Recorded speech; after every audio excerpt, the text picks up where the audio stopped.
ഒരു ക്ഷേമ കമ്മിറ്റിയുമായി ചോദിക്കുകയാണ്. ക്ഷേമ കമ്മിറ്റി റിപ്പോർട്ടിലെ വിവരാവകാശ കമ്മീഷൻ പറഞ്ഞതിനേക്കാൾ കൂടുതൽ പേജുകൾ സർക്കാർ കട്ട് ചെയ്തു എന്നൊരു ആരോപണം വരുന്നു. പിന്നെ സർക്കാരിന് അതിനകത്ത് പ്രത്യേക റോളൊന്നുമില്ല. എസ് പിയുടെ കൃത്യമായിട്ട് തന്നെ വിവരാവകാശ കമ്മീഷൻ പറഞ്ഞിട്ടുണ്ട്. അതിന് ആരാണ് അതിൻ്റെ അതോറിറ്റി? അവർ വ്യക്തിപരമായി പേഴ്സണലി തന്നെ പരിശോധിച്ചിട്ട് ഈ വിധിക്കകത്ത് നിന്നിട്ടുള്ള കാര്യങ്ങൾ പുറത്തേക്ക് കൊടുക്കണം എന്നുള്ളതാണ്. അതിനകത്ത് നിന്നായിരിക്കണം അവർ പ്രവർത്തിക്കേണ്ടത്. അതിന് ഒന്നും കുറയ്ക്കാനും പാടില്ല, ഒന്നും കൂട്ടാനും പാടില്ല. അത് അവരുടെ മാത്രം ഉത്തരവാദിത്വമാണ്. അതിൽ ലംഘനം നടന്നിട്ടുണ്ടെങ്കിൽ നമുക്ക് പരിശോധിക്കാം. പക്ഷേ ഗവൺമെൻറ്റിൻ്റെ പ്രത്യേക റോളൊന്നും അതിനകത്തില്ല. അത് ആ ഓഫീസർ പേഴ്സണലി തന്നെ പരിശോധിച്ചിട്ട് അതിനനുസരിച്ച് കാര്യങ്ങൾ പുറത്തേക്ക് വിടണം എന്നാണ് പറഞ്ഞിട്ടുള്ളത്. അത് പൂർണ്ണമായിട്ടും അത് പാലിക്കപ്പെട്ടിട്ടുണ്ടാകും എന്നാണ് കരുതുന്നത്. അല്ലാതെ ഉണ്ടെങ്കിൽ അതപ്പോൾ വിവരാവകാശ കമ്മീഷൻ പരിശോധിക്കാവുന്നതാണ്. നമ്മുടെ മുൻപിലൊന്നും റിപ്പോർട്ടില്ല ഏതാണെന്നുള്ളത്. അല്ല, നമ്മളിതെല്ലാം ഹിയർസേ അല്ലേ.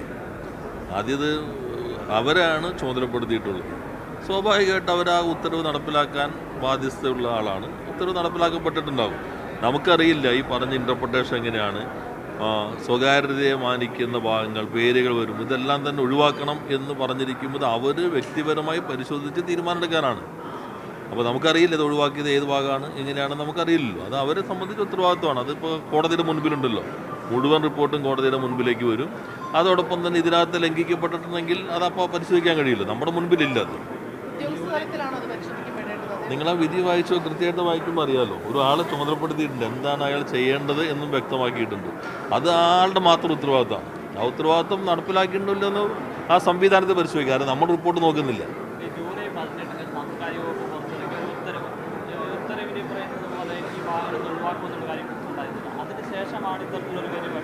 അല്ല, അത് ഉത്തരവിൽ തന്നെ കൃത്യമായി പറഞ്ഞിട്ടുണ്ടല്ലോ. നിങ്ങളുടെ എല്ലാവരും കയ്യിലുണ്ടാവുമല്ലോ. അതിലെന്താ പറഞ്ഞിരിക്കുന്നത്?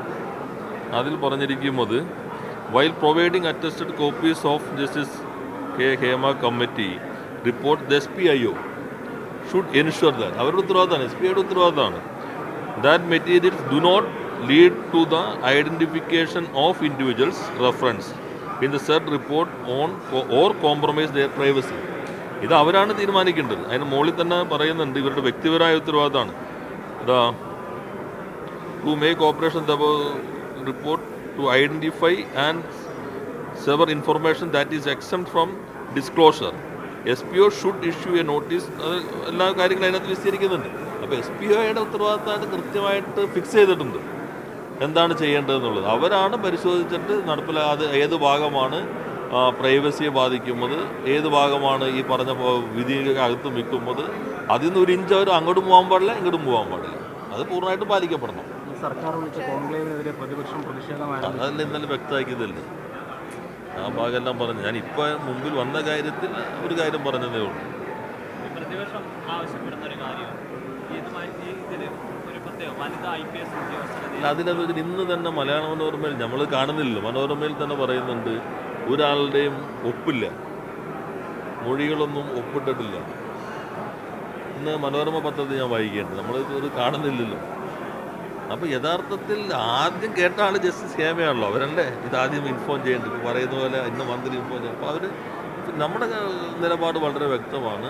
ഒരാളെയും സംരക്ഷിക്കാൻ ഉദ്ദേശിക്കുന്നില്ല. ഗവൺമെൻറ്റിൻ്റെ കയ്യിൽ മുഖ്യമന്ത്രി വ്യക്തമാക്കിയതുപോലെ റിപ്പോർട്ട് കിട്ടിയപ്പോൾ തന്നെ DGP കൊടുത്തു. DGP ഇത് സംബന്ധിച്ച് കേസുകൾ രജിസ്റ്റർ ചെയ്യാൻ കഴിയുമെന്നുള്ളത് DGP പരിശോധിക്കും. അപ്പോൾ കേസുകൾ രജിസ്റ്റർ ചെയ്യാൻ കഴിയുന്നതല്ല എന്ന് കത്തുകളുടെയും ഇതിൻ്റെ അടിസ്ഥാനത്തിൽ അന്ന് പറഞ്ഞതായിട്ട് മുഖ്യമന്ത്രി തന്നെ വ്യക്തമാക്കിയല്ലോ. അപ്പോൾ ഗവൺമെൻറ് തുടക്കത്തിൽ തന്നെ നിലപാട് സ്വീകരിച്ചിരുന്നു. അതിൻ്റെ അടിസ്ഥാനത്തിൽ മുന്നോട്ട് പോയി. ഇനിയിപ്പോൾ കോടതിയുടെ മുൻപിലുണ്ട്. ഇനി പറയുന്നതെല്ലാം സബ് ജുഡീസാണ്. അപ്പോൾ കോടതി തീരുമാനിക്കട്ടെ.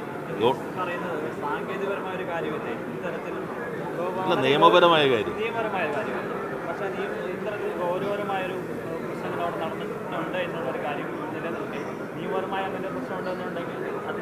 അല്ല, അതിലിപ്പോൾ നിങ്ങളെയാണ് ഏൽപ്പിച്ചെങ്കിൽ ഈ കാര്യങ്ങൾ അറിയുമ്പോൾ ആദ്യ റിപ്പോർട്ടിൽ എന്ത് പറയും? റെക്കമെൻഡേഷൻ എന്ത് പറയണം? അല്ല, ഞാൻ പറഞ്ഞത് ഇപ്പോൾ നിങ്ങളാണ് കേൾക്കുന്നത്. അല്ല, ക്രൈം കേൾക്കുന്നു, നിങ്ങൾ കേൾക്കുന്നു, നിങ്ങളെ ചുമതലപ്പെടുത്തിയിരിക്കുന്നു, നിങ്ങൾക്ക് റിപ്പോർട്ട് നൽകാൻ അധികാരം നൽകിയിരിക്കുന്നു. ഈ ക്രൈം കേട്ടാൽ നിങ്ങളാണെങ്കിൽ എന്ത് ചെയ്യും? ആദ്യം എന്ത് പറയണം? നമ്മൾ കേട്ടിട്ടില്ലല്ലോ. അപ്പം നിങ്ങൾ പറഞ്ഞാൽ നിങ്ങൾ അതിലുണ്ടെന്ന് പറയുന്നു. കേട്ട് കഴിഞ്ഞാൽ ആദ്യം എന്ത് പറയണം? ആദ്യ നിയമപരമായ കാര്യം ചെയ്യാൻ പരിശോധിക്കണം. പക്ഷേ അല്ല, ഞാൻ കൃത്യമായിട്ട് പറ, ആ റിപ്പോർട്ടിൻ്റെ ശുപാർശയിൽ ഈ പറയുന്ന നമ്മൾ കണ്ടിട്ടില്ലല്ലോ, ഞാൻ കണ്ടിട്ടില്ല, നിങ്ങൾ കണ്ടോന്ന് എനിക്കറിയില്ല, കാണാൻ സാധ്യതയില്ല. അപ്പം കാണുകയല്ല, കേട്ടാൾ ആണ് റിപ്പോർട്ട് സമർപ്പിക്കുന്നത്. ഈ പറയുന്നതാണെങ്കിൽ ഒരു ജഡ്ജി കൊടുക്കുമ്പോൾ ആദ്യം എന്ത് പറയണം?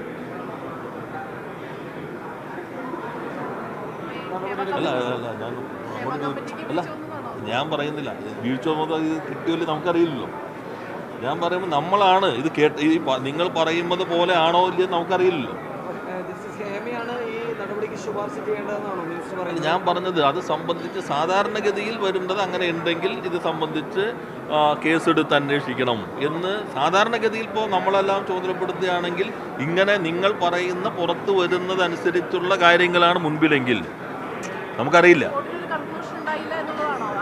കൺക്ലൂഷൻ ഉണ്ടാകുന്ന വസ്തുത എന്താണെന്ന് നമുക്കറിയില്ലല്ലോ.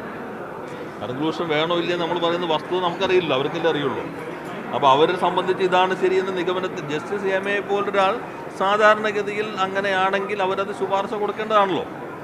അപ്പോൾ അത് നമുക്കിടെ മുൻപിലില്ല. ഈ വന്നിട്ടുള്ള കാര്യങ്ങൾ എങ്ങനെയാണ് നമുക്കറിയില്ല, അവർക്ക് അറിയുള്ളൂ.